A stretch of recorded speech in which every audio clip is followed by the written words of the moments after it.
اللهم صل على محمد وآل محمد. أعوذ بالله من الشيطان الرجيم. بسم الله الرحمن الرحيم. عظم الله أجرنا بمصابنا بالحسين عليه السلام. صلوات على محمد وعلى محمد پر. اللهم صل على محمد وآل محمد. اللہ سبحانہ و تعالیٰ آپ سب کا اور ہمارا اجر میں اضافہ کرے اور ہم سب کو اجر دے اس غم حسین کے منانے پہ۔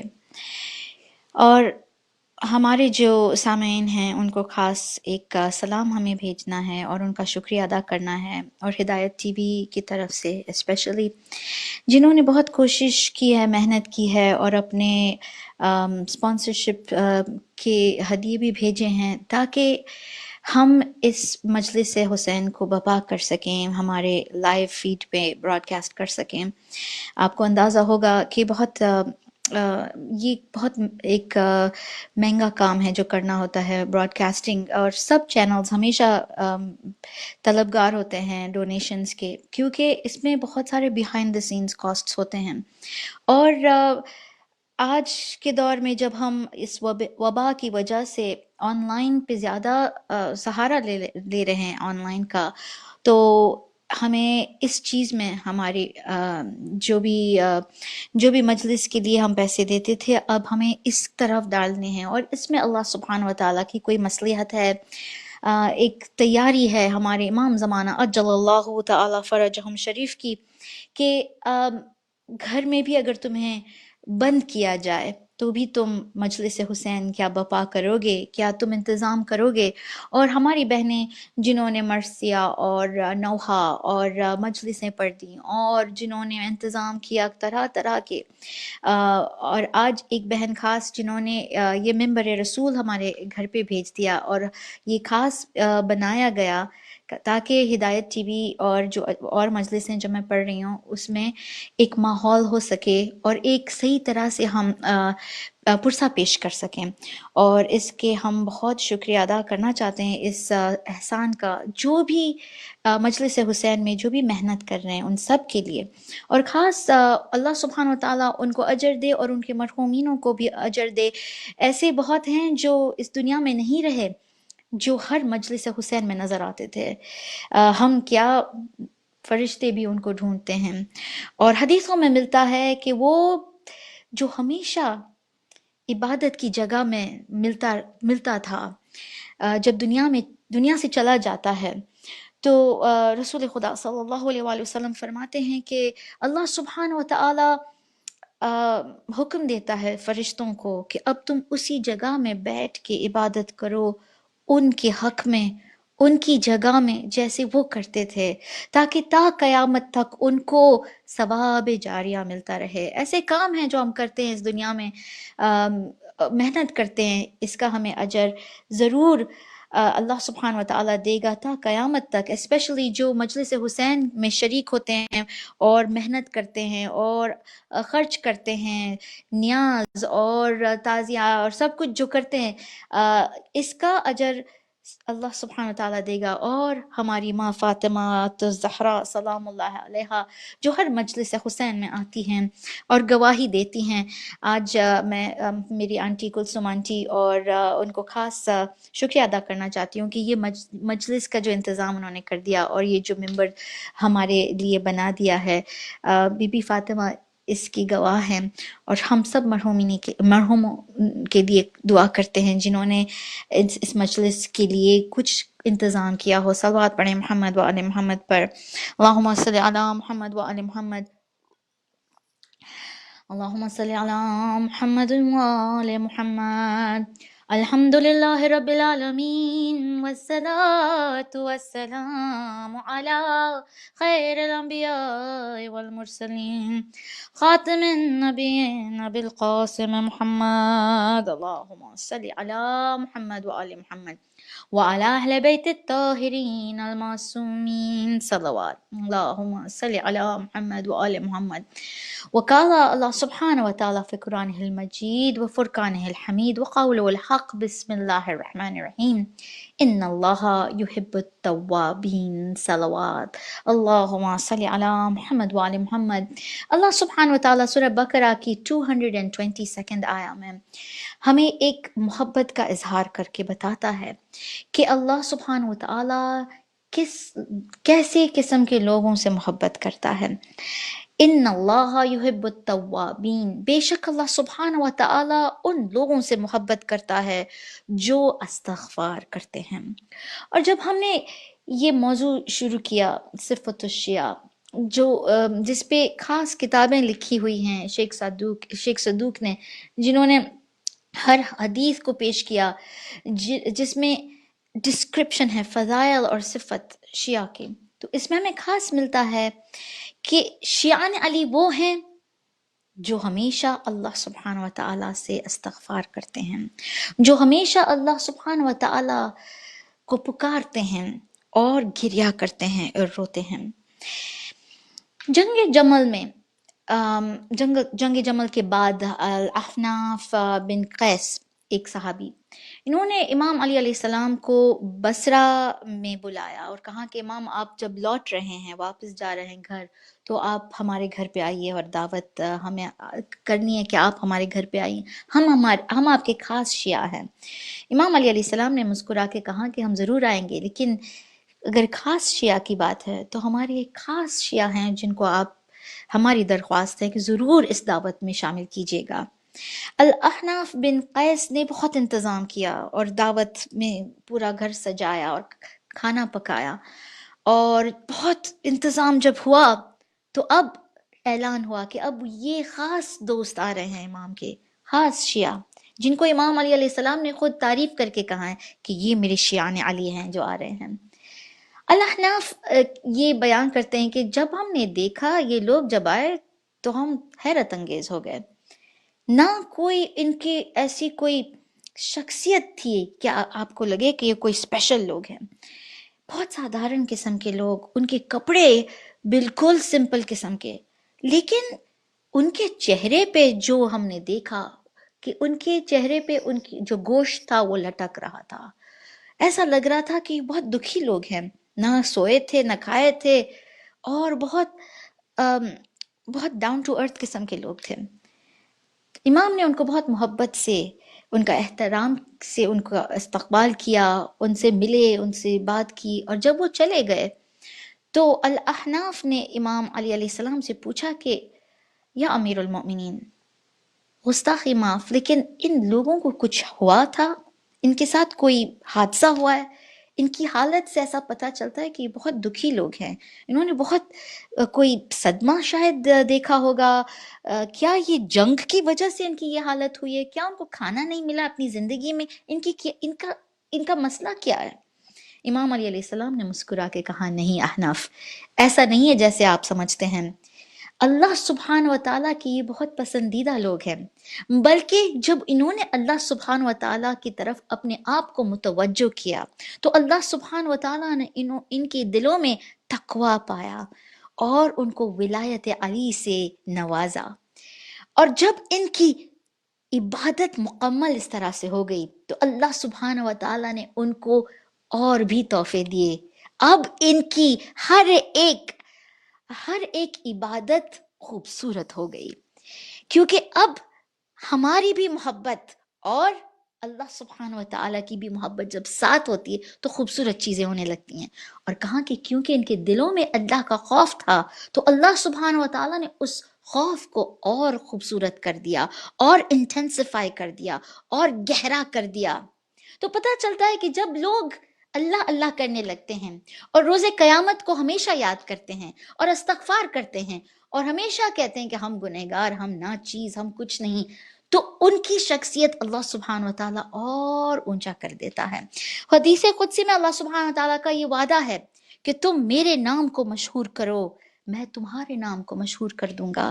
جب ہم اپنی زندگی اللہ سبحانہ و تعالیٰ کی محبت میں اور ہمارے 14 معصومین علیہ السلام کی محبت میں گزارتے ہیں اور ہر ایک لمحہ ان شخصیتوں کو یاد کرتے ہیں، ان ہستیوں کو یاد کرتے ہیں اور اللہ سبحانہ و تعالیٰ کو یاد کرتے ہیں، تو اللہ سبحانہ و تعالیٰ ہماری عبادت میں اور ایک جوش ڈال دیتا ہے.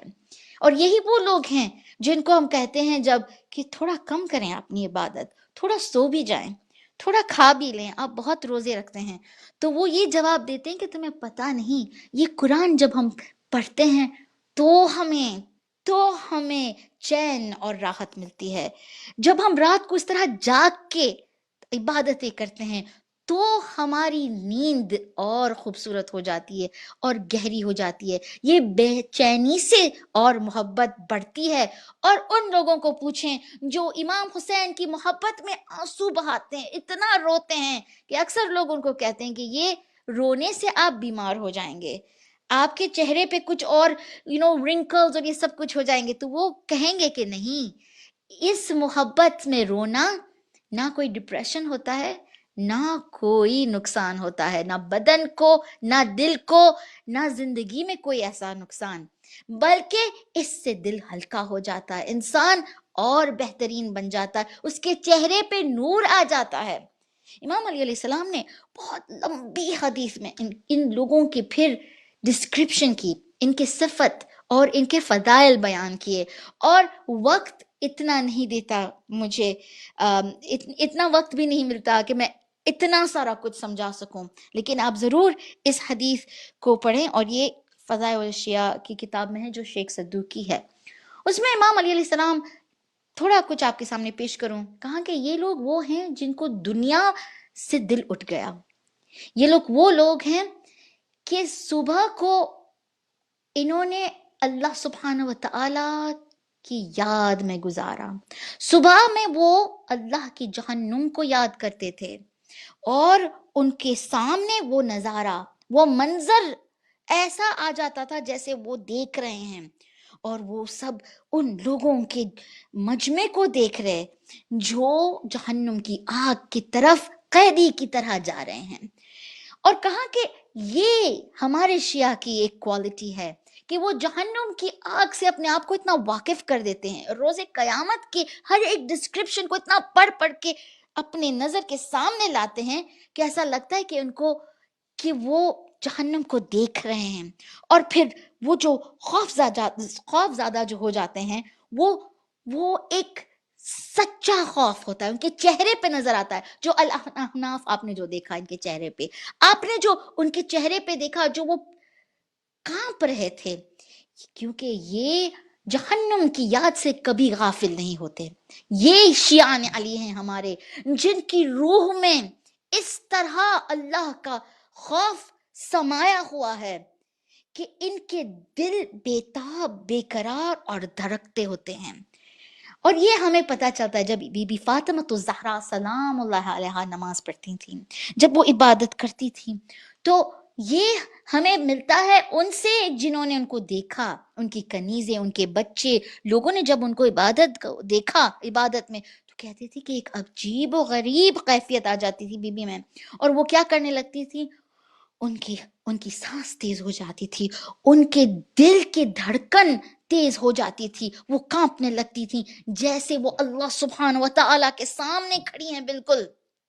اور پھر ایک ایسی جگہ میں چلی جاتی تھی کہ جیسے امام علی علیہ السلام کے پیر سے اگر تیر نکالا گیا تو تب جب وہ نماز میں مشغول تھے، اور وہ ساحل کو جب انگوٹھی بھی اتار کے دی تو تب نہیں دی جب ساحل نے پکارا،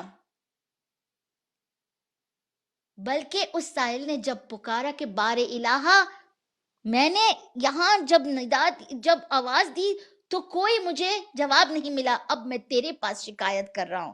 تب امام علی علیہ السلام کو وہ آواز آئی، کیونکہ امام علی علیہ السلام نے خاص وہ معراج المؤمن کیا. جو نماز ہوتی ہے انسان کے معراج، وہ ہے کہ وہ نماز میں اتنا ڈیپ چلا جاتا ہے کہ وہ پرواز کرنے لگتا ہے. صلوات پڑھیں محمد و آل محمد پر، اللہم صلی علی محمد و آل محمد. اور کہاں کہ ان کے دماغوں میں اتنے خیال ہیں اس وقت اے الاحناف، کہ جیسے پانی کو جب انسان ابالتا ہے نا، تو وہ جب ابل کے جب اونچا ہو کے نکلنے لگتا ہے، اس طرح ان کے دماغ صرف جہنم کی آگ اور روز قیامت میں بالکل مشغول ہو جاتی ہے اور بالکل فکر مند۔ اور پھر کہاں کہ انہوں نے اللہ سبحانہ و تعالیٰ سے محبت کی، اور ایک ان میں جو التجا اور یہ ایک امنگ بڑھی کہ وہ اللہ سبحانہ و تعالیٰ کو خوش کریں اور قریب آ جائیں، اسے کہتے ہیں تقویٰ۔ انسان جب ہمیشہ اللہ کو یاد کر رہا ہوتا ہے اور ایسے دل میں بس یہی طلب ہوتی ہے کہ بارے الہ مجھے یہ کوئی لوگ نہیں چاہیے، تو میرے پاس ہے تو میرے لیے کافی ہے۔ اسی لیے تو امام علی علیہ السلام نے فرمایا تھا کہ اگر میرے دنیا میں سب سے اکیلی جگہ میں بھی ہوں تو مجھے کوئی اکیلا پن محسوس نہیں ہوتا جب تک میرے ساتھ قرآن مجید ہے۔ اسی لیے تو ہمارے امام اہل بیت علیہ السلام جو بھی قید میں تھے تو وہ بس قرآن کی تلاوت ہی کرتے تھے، کیونکہ یہ قرآن جیتا جاگتا ایک نصیحت کرنے والا اللہ سبحانہ و تعالیٰ کی ندا ہے اور گفتگو ہے۔ قرآن مجید انسان کو سوال پوچھتا ہے، فَبِأَيِّ آلَاءِ رَبِّكُمَا تُكَذِّبَانِ، انسان کو جواب دینا ہوتا ہے تب، بار الہ میں تیری کوئی نعمتوں کو نہیں جتلاتا، اور جس طرح اللہ پوچھتا ہے اس طرح جواب دینا۔ اور جب اللہ سبحانہ و تعالیٰ یہ پوچھتا ہے الم احد الیکم یا بنی آدم، کیا ہم نے تمہیں نہیں کہا تھا اے اللہ کے بندے، اے بنی آدم، کہ تم شیطان کے تم بہکاوے میں نہ آؤ، اس نے بہت سارے لوگوں کو گمراہ کیا ہے اور وہ تم پہ بھی یہی حملہ کرنے والا ہے، تم میری اطاعت کرو اور تم اس شیطان سے دور رہو، اس نے بہت سارے لوگوں کو گمراہ کیا ہے۔ کہا کہ اے الاحناف، ان لوگوں کو دیکھو، تمہیں یہ کمزور لگتے ہیں، لیکن یہ کمزور کیوں ہوئے؟ کیونکہ انہوں نے آنسو بہائے ہیں استغفار میں، ان کے دل ٹوٹ گئے ہیں کیونکہ یہ افسوس کر رہے ہیں اپنے کاموں کے بارے میں سوچ کے۔